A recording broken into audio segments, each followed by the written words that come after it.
یہ حقیقت ہے کہ وہم آدھی بیماری ہے اور اطمینان اور اللہ پر یہ حقیقت ہے کہ وہم آدھی بیماری ہے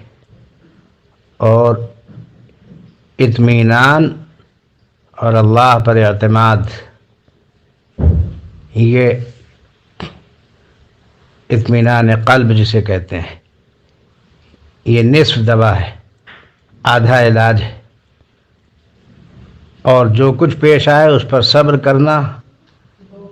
یہ شفا کا اول قدم ہے۔ شفا یہیں سے شروع ہو جاتی ہے جب آدمی وہم کو دور کرتا ہے، اطمینان